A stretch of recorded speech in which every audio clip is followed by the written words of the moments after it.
ஒரு ஹவுஸ் ஒய்ஃபாக இருந்துட்டு என்னாலலாம் டிஎன்பிஎஸ்சியில் சக்ஸஸ் பண்ண முடியுமா அப்படின்னு கேட்குறவங்களுக்கு தாங்க இந்த வீடியோ. கவலையே படாதீங்க, கண்டிப்பாக சக்ஸஸ் பண்ணலாம். டிஎன்பிஎஸ்சி ரிசல்ட்டில் ஒரு நாள் உங்களோட ரெஜிஸ்டர் நம்பரும் வரும். டிஎன்பிஎஸ்சி ஆஃபீஸில் கவுன்சிலிங்கில் நீங்களும் ஒரு நாள் கலந்துப்பீங்க. டிஎன்பிஎஸ்சி ஆஃபீஸ்க்கு முன்னாடி உங்களோட அலாட்மெண்ட் ஆர்டர் உங்கள் கையில் இருக்க ஃபோட்டோ எடுத்து வாட்ஸ்அப் ஸ்டேட்டஸில் வைப்பீங்க. இதெல்லாம் கேட்கும் போதே நல்லா தாங்க இருக்குது. பட் இதெல்லாம் நடக்குமா அப்படின்னா கண்டிப்பாக நடக்குங்க. அதுக்கு நீங்கள் விதைக்க வேண்டிய விதைகள் முயற்சி, பயிற்சி, கடின உழைப்பு. இந்த 3 விதைகளையும் கரெக்டான விதத்தில் விதைச்சா டிஎன்பிஎஸ்சி அலாட்மெண்ட் ஆர்டராக முளைச்சி உங்கள் கைக்கு வருங்க.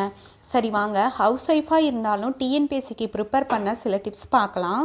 ஃபஸ்ட்டு வந்துட்டு முக்கியமான வருஷம், உங்களுக்கு எது மனப்பாடம் பண்ண கஷ்டமாக இருக்குது அப்படின்னு நீங்கள் நினைக்கிறீங்களோ அந்த வருஷத்தெல்லாம் ஒரு நோட்ஸாக எடுத்து உங்களோட ஃபோனில் வாய்ஸ் ரெக்கார்டாக உங்கள் வாய்ஸ்லையே ரெக்கார்ட் பண்ணி வச்சுக்கோங்க.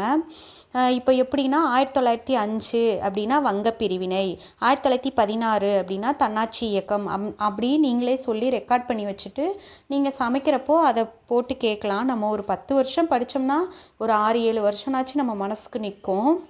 ஏன்னா நமக்கு கிடைக்கிற டைமே கொஞ்சம் தானே, இந்த மாதிரி தான் நம்ம படித்தாகணும். அப்படி இல்லைட்டா ஒரு 10 திருக்குறள் கூட நீங்கள் மனப்பாடம் பண்ணிக்கலாம். அந்த திருக்குறளோட மீனிங்கோடு நீங்கள் வாசித்து அப்படியே வாய்ஸ் ரெக்கார்ட் பண்ணி அதை நீங்கள் துணி துவைக்கும் போதோ சமைக்கிறப்போ கேட்டு அப்படி நம்ம மனப்பாடம் பண்ணிக்கலாம். நெக்ஸ்ட்டு வந்து ஸ்கூல் புக்கில் வந்துட்டு உங்களுக்கு தெரியுமா தகவல் துளிகள் அப்படின்லாம் சில டேபிள்லாம் போட்டு முக்கியமான தகவல்கள்லாம் கொடுத்துருப்பாங்கல்ல. அந்த தகவல்கள்லாம் ஒரு நாளைக்கு ஒரு லெசன் 2 லெசன் அந்த மாதிரி ஃபோட்டோ எடுத்து வச்சுட்டு உங்கள் ஃபோனில் வந்து ஒரு ஃபோல்டர் க்ரியேட் பண்ணி அதை வச்சுக்கோங்க. அப்படி இல்லாட்டி உங்கள் வாட்ஸ்அப் நம்பருக்கு கூட அனுப்பிச்சி வச்சுக்கோங்க அந்த ஃபோட்டோஸ்லாம். சில டைமில் நம்ம வந்து புக்ஸ் எடுத்து படிக்க முடியாது, அப்படிங்கிறப்ப நம்ம ஃபோன் பார்க்குறப்போ அதில் வந்து பார்த்துக்கலாம்.